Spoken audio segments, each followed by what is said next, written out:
Discuss ചെയ്യുന്നത് absorption coefficient അതുപോലെ തന്നെ അൾട്രാസോണിക് ആപ്ലിക്കേഷൻസ് അതൊക്കെയാണ്. അപ്പോൾ നമുക്ക് ആദ്യം നമ്മൾ നേരത്തെ അബ്സോർപ്ഷൻ കോഎഫിഷ്യന്റ് കുറച്ച് ക്വസ്റ്റ്യൻസ് ഒക്കെ നമ്മൾ നേരത്തെയും കണ്ടതാണ്.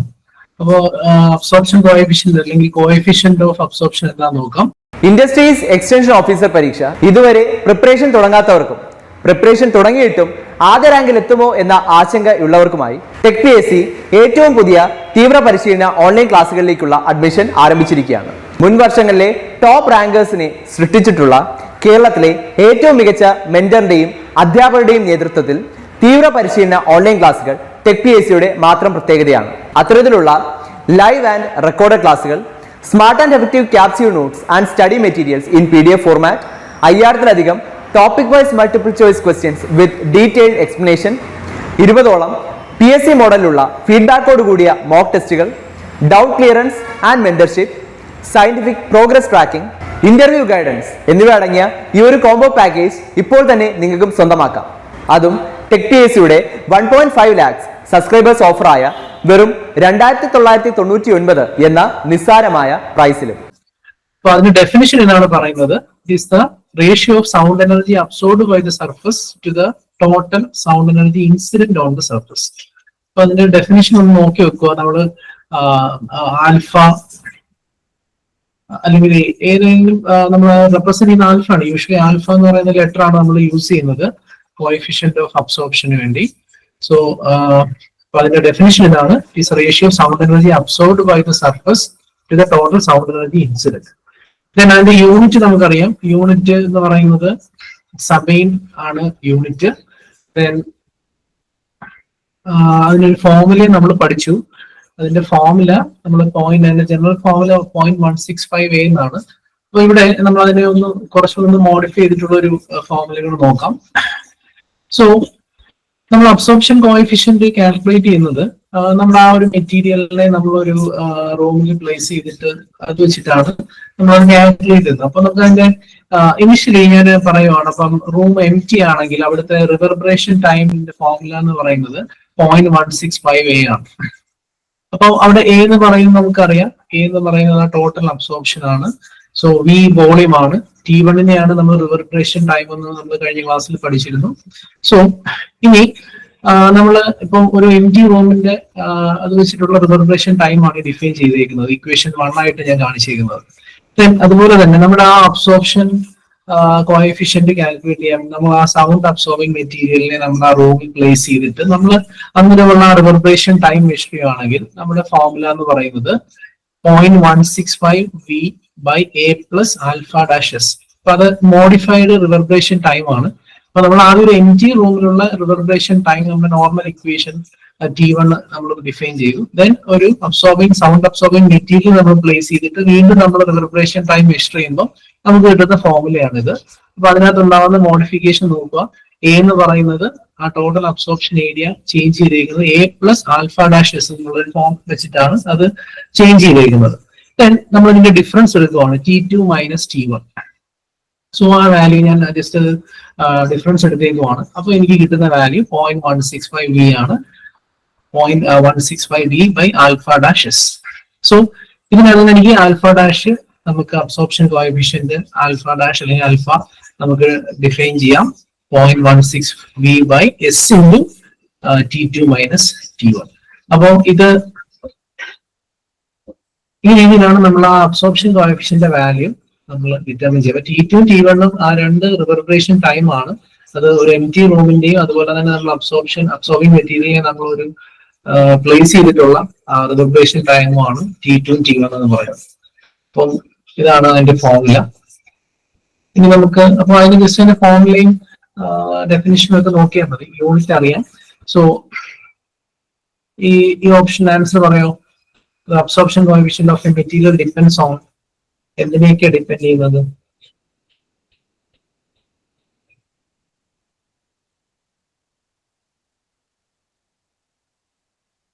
അബ്സോർപ്ഷൻ കോഎഫിഷ്യന്റ് ഡിപ്പെൻഡ് ചെയ്യുന്ന പാരാമീറ്റർ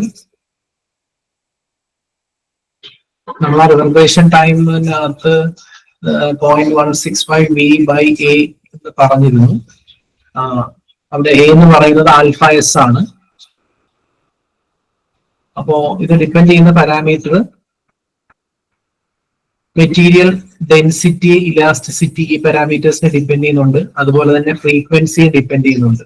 സോ രണ്ട് പാരാമീറ്ററിനെ ഡിപ്പെൻഡ് ചെയ്യുന്നുണ്ട്. സോ ആൻസർ എന്ന് പറയുന്നത് ബി ആൻഡ് സി ആണ്. അബ്സോർപ്ഷൻ കോഎഫിഷ്യന്റ് ഡിറ്റർമിൻ ചെയ്യുന്ന പാരാമീറ്റർ എന്ന് പറയുന്നത്. Then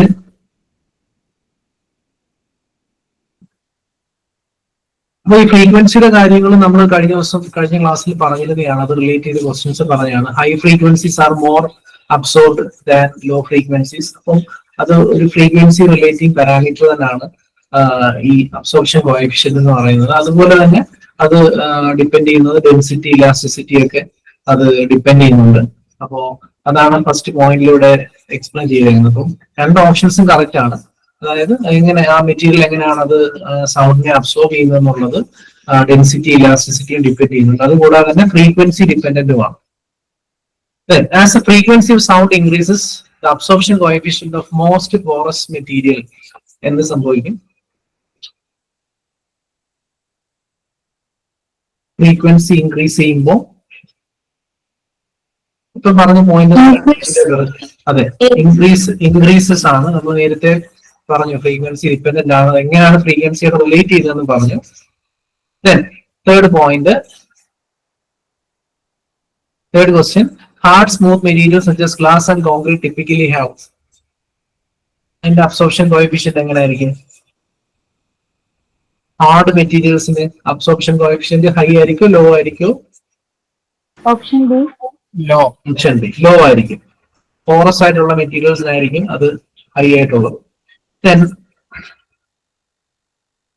so these materials reflect sound rather than absorbing it. So അതാണ് ഹാർഡ് മെറ്റീരിയൽസ്. നമ്മൾ കഴിഞ്ഞ ക്ലാസ്സിൽ ഇതിന്റെ ചില കാര്യങ്ങൾ അവിടെ പറഞ്ഞിരുന്നു. കോൺക്രീറ്റ്, സൗണ്ട്, ഗ്ലാസ് ഇതുപോലുള്ള മെറ്റീരിയൽസിനൊക്കെ ആ ഒരു റിഫ്ലക്റ്റിംഗ് പ്രോപ്പർട്ടി ആയിരിക്കും ഉള്ളത് അബ്സോർബിങ്ങിനെ കാട്ടി. സോ അതിന്റെ കോഎഫിഷ്യന്റ് എന്ന് പറയുന്നത് അബ്സോർപ്ഷൻ കോഎഫിഷ്യന്റ് കുറവായിരിക്കും. കാർപ്പറ്റ്, കർട്ടൻസ് ഇതിനൊക്കെ ഹൈ കോഎഫിഷ്യന്റ് ആണെന്ന് അറിയാം. അതിന്റെ റീസൺ എന്താണ്? അത് മാക്സിമം അബ്സോർപ്ഷൻ ചെയ്യുന്ന അതിന്റെ ഒരു സ്ട്രക്ചർ പോറസ് സ്ട്രക്ചർ ആണ്. സോ അതുകൊണ്ട് മാക്സിമം അബ്സോർപ്ഷൻ നടക്കും.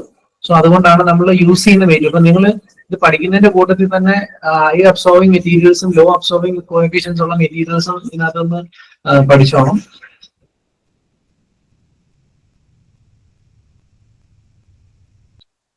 ഇതിന്റെ ആൻസർ അറിയോ? Total absorption area. നമ്മൾ നേരത്തെ എ എന്ന് പറയുന്ന പാരാമീറ്ററിനെ നമ്മൾ ഡിഫൈൻ ചെയ്തിരുന്നു. ഓൾറെഡി ടിക്കകത്ത് ഞാൻ പറഞ്ഞാണ് പ്രിപ്പറേഷൻ ടൈമിനകത്ത് നമ്മൾ 0.165 ഓപ്ഷൻ സി എന്താണ് surface area into absorption coefficient. അപ്പൊ ഇത് ശരിക്കും ടോട്ടൽ അബ്സോർപ്ഷൻ ഏരിയ എന്ന് പറയുമ്പോൾ ശരിക്കും എ ഒരു സമ്മേഷൻ ആണ്. ശരിക്കും summation of S into alpha എന്നാണ്. S into alpha. എസ് എന്ന് പറയുന്നത് അവിടുത്തെ സർഫസ് ഏരിയ ആണ്. അപ്പൊ ടോട്ടൽ വാല്യൂ ആണ് എസ് ഇൻറ്റു ആൽഫ. ശരിക്കും അതാണ് എ എന്ന് പറയുന്നത്. സമ്മേഷൻ ഓഫ് എന്നാണ്. ഇവിടെ നമ്മുടെ ഓപ്ഷനിൽ വെച്ചിട്ട് നോക്കുവാണെങ്കിൽ സർഫസ് ഏരിയ ഇൻറ്റു കോഎഫിഷ്യന്റ് ആണ്.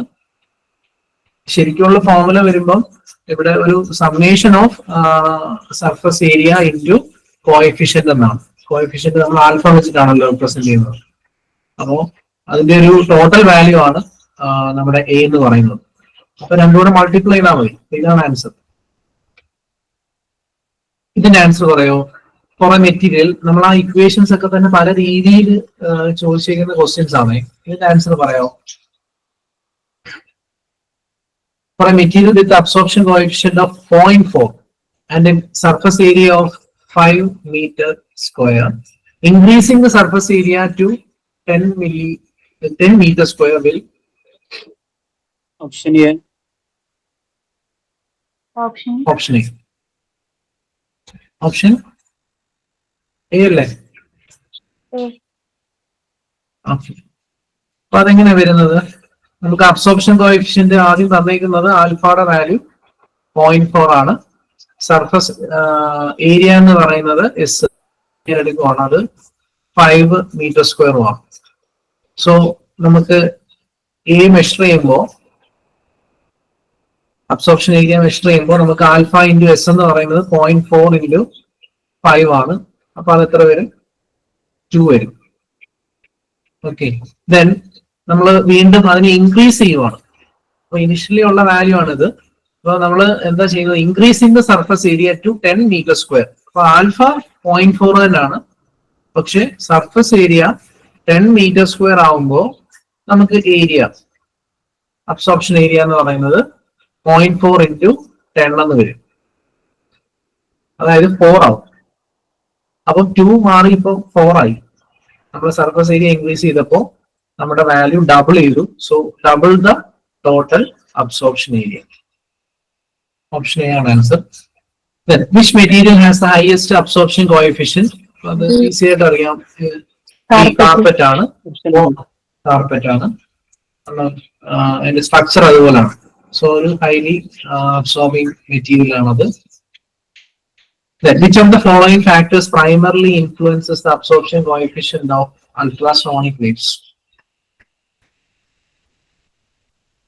നമ്മൾ നേരത്തെ പറഞ്ഞു എന്തൊക്കെയാണെന്ന് ഉള്ളത് പറഞ്ഞിരുന്നു. ഇലാസ്റ്റിസിറ്റി, ഡെൻസിറ്റി ഒക്കെ പറഞ്ഞു. അതിന്റെ പ്രൈമറി ഫാക്ടർ എന്ന് പറയുന്നത് ഏതാണെന്ന് അറിയാം? ഫ്രീക്വൻസി എന്നാണ് കേട്ടോ. ഫ്രീക്വൻസി ഓഫ് അൾട്രാസോണിക് വേവ്സ് ആണ് ആൻസർ. അത് നേരത്തെ അതിന്റെ റീസൺ നമ്മൾ നേരത്തെ പറഞ്ഞതാണ്. അപ്പോ ഇത് തന്നെയാണ്, as a frequency increases absorption increase ചെയ്യും. അതിന്റെ റീസൺ പറയുന്നത് due to higher interaction with the material molecular and atomic structures. അപ്പൊ ആ ഫ്രീക്വൻസി കൂടുന്നതനുസരിച്ച് നമ്മുടെ അബ്സോർപ്ഷൻ വാല്യൂ ഇൻക്രീസ് ചെയ്യുന്നുണ്ട്. Absorption coefficient will also increases. So 9th question, effective absorption coefficient of a multi-layered surface. ഇതാ ഞാൻ നേരത്തെ പറഞ്ഞത്. ഇതിന്റെ നമ്മൾ കൺസിഡർ ചെയ്യുന്ന ആ ഒരു അബ്സോർബിംഗ് മെറ്റീരിയലിന്റെ സർഫസ് എന്ന് പറയുന്നത് ഒരു മൾട്ടി ലെയേർഡ് സർഫസ് ആണെങ്കിൽ അതിന്റെ എഫക്റ്റീവ് അബ്സോർപ്ഷൻ കോഎഫിഷ്യന്റ് എങ്ങനെയാണ് കാൽക്കുലേറ്റ് ചെയ്യുന്നതാണ് ചോദിച്ചിരിക്കുന്നത്.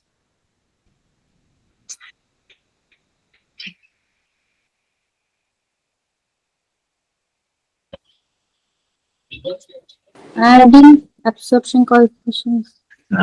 അത് ശരിക്കും ആഡിങ് അല്ല, ഇതാണ് considering the weighted contribution of each layers absorption coefficient. ഓരോ ലെയേഴ്സിന്റെയും ഒരു വെയ്റ്റഡ് സം ആണ്. ജസ്റ്റ് ആഡിങ് എന്ന് പറഞ്ഞു കഴിഞ്ഞാൽ അത് മീനിങ് ഫുൾ ആവത്തില്ല. ഈ ആഡിങ് ഉണ്ട്, ആവറേജിങ് ഉണ്ട്, പക്ഷെ ഇതാണ് considering the weighted contribution of each layers absorption coefficient ആണ്. ഓപ്ഷൻ സി ആണ് correct answer. Then, a material has an absorption coefficient of 0.4. If its thickness is doubled, absorption coefficient will. അതിന്റെ thickness കൂട്ടുവാണെങ്കിൽ ഇത് സംഭവിക്കും എന്നാണ് ചോദിച്ചത്.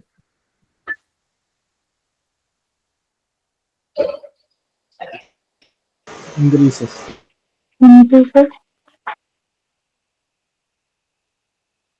Remains same. റിമെയിൻസ് സെയിം ആണ് answer കേട്ടോ. അത് തിക്നെസ്സുമായിട്ട് അതിന് ഡിപ്പെൻഡൻസി ഒന്നുമില്ല.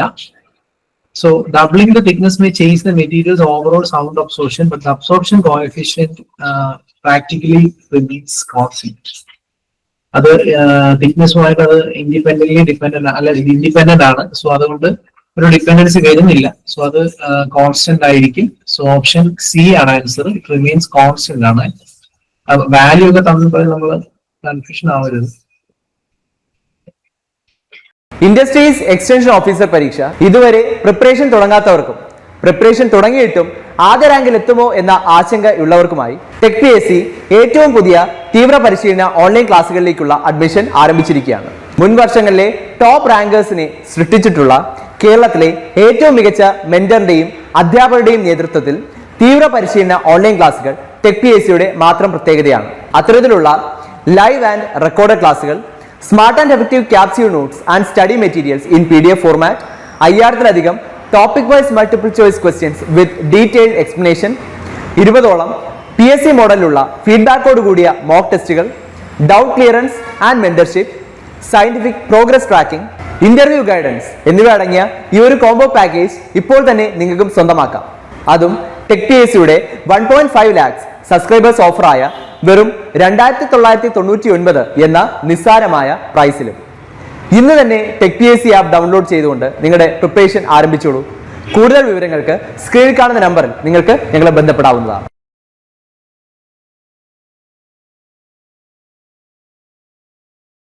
Then which of the following is true about the absorption coefficient of a material? ഇത് നേരത്തെ പറഞ്ഞതാണ്. ഏതാണ്? Option A. അല്ല, നമ്മൾ പറഞ്ഞില്ലേ? Frequency depend. അത് കൂടുതൽ കറക്റ്റ് ആയിട്ടുള്ള ഒരു ആൻസർ എന്ന് പറഞ്ഞാൽ ഇതാണ്. ഫ്രീക്വൻസി ഡിപ്പെൻഡന്റ് ആണ്. അതാണ് പ്രൈമറി ഫാക്ടർ എന്ന് പറയുന്നത്. True about the absorption coefficient. അത് തിക്നെസ്സുമായിട്ട് അത് ഇൻഡിപെൻഡന്റ് ആണ്, ശരിയാണ്.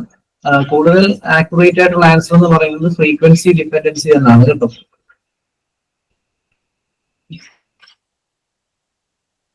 ഇതിന്റെ ആൻസർ പറയോ? For an absorbing material with alpha 0.7 what percentage of sound is. ഇത് പല രീതിയിൽ ചോദിക്കാം. അബ്സോർബിംഗ് മെറ്റീരിയൽ ആൽഫ തന്നിട്ട് അബ്സോർപ്ഷൻ കോഎഫിഷ്യന്റ് തന്നിട്ട് എത്ര അബ്സോർബ് ചെയ്തു, എത്ര റിഫ്ലക്ട് ചെയ്തു എന്നൊക്കെ ചോദിക്കാം. 30%. Option A. 40. Option A. Option A ആണ്, 30% ആണ്. കാരണം ഇവിടെ പറഞ്ഞേക്കുന്ന ആൽഫ 0.7 റിഫ്ലക്റ്റഡ് ആണ് ചോദിച്ചിരിക്കുന്നത്, അബ്സോർബ്ഡ് അല്ല. നമുക്കറിയാം അബ്സോർബിംഗ് കോഎഫിഷ്യന്റ് വന്നു കഴിഞ്ഞാൽ ആ പെർസെന്റേജ് എന്ന് പറയുന്നത് അബ്സോർബ്ഡ് വാല്യൂ ആണ്. ഇത് റിഫ്ലക്റ്റഡ് ആണ് ചോദിച്ചിരിക്കുന്നത്. അപ്പം അതിന്റെ 30% ആണ്. 0.7 അല്ലെങ്കിൽ 1 - 0.7 ചെയ്താൽ മതി. അപ്പൊ നമുക്ക് അബ്സോർപ്ഷൻ കിട്ടണം. അപ്പൊ നമുക്ക് അബ്സോർബിംഗ് വാല്യൂ കിട്ടണമെങ്കിൽ 1 - 0.7, റിഫ്ലക്റ്റഡ് കിട്ടണമെങ്കിൽ 1 - 0.7 ചെയ്താൽ മതി. ടോട്ടൽ വാല്യൂ 1 ആണ്. പെർസെന്റേജിൽ അല്ലെങ്കിൽ ഇതിപ്പോ പെർസെന്റേജിലാണ് നമുക്ക് എക്സ്പ്രസ് ചെയ്യാൻ ചോദിച്ചിരുന്നത്, പെർസെന്റേജിൽ അല്ലാതെയും ചോദിക്കാം. അപ്പൊ ഇവിടെ നമുക്ക് ആൽഫ 0.7 എന്ന് പറഞ്ഞാൽ 70% of the energy is absorbed എന്നാണ്. അപ്പൊ എത്ര റിഫ്ലക്റ്റഡ് എന്നുള്ളത് സബ്ട്രാക്ട് ചെയ്താൽ മതി. 30% ആണ് റിഫ്ലക്റ്റഡ്. ഞാൻ അടുത്ത ക്വസ്റ്റ്യൻ നോക്കി. Absorption coefficient of a material that reflects 90% of the sound energy. അപ്പൊ ഇവിടെ തന്നിരിക്കുന്നത് റിഫ്ലക്റ്റിംഗ് പെർസെന്റേജ് ആണ് തന്നിരിക്കുന്നത്. അങ്ങനെയാണെങ്കിൽ എത്രയാണ് അബ്സോർബ് ചെയ്തിരിക്കുന്നത്? അതും പെർസെന്റേജിലല്ല ചോദിച്ചിരിക്കുന്നത്. എത്ര വരും? 0.1. 0.1 ആണ് കേട്ടോ. 0.1 ആണ്. 1 എന്ന് എഴുതരുത്. കാരണം 90% ആണ്. 90% എന്ന് പറയുമ്പോൾ 0.9. അപ്പൊ അതിനെ നമ്മൾ 1 - 0.9 ചെയ്ത് കഴിഞ്ഞാൽ നമുക്ക് 0.1 ആണ് കിട്ടുന്നത്. അപ്പൊ 10% അല്ലെങ്കിൽ 0.1 ആണ് അവിടുത്തെ വാല്യൂ.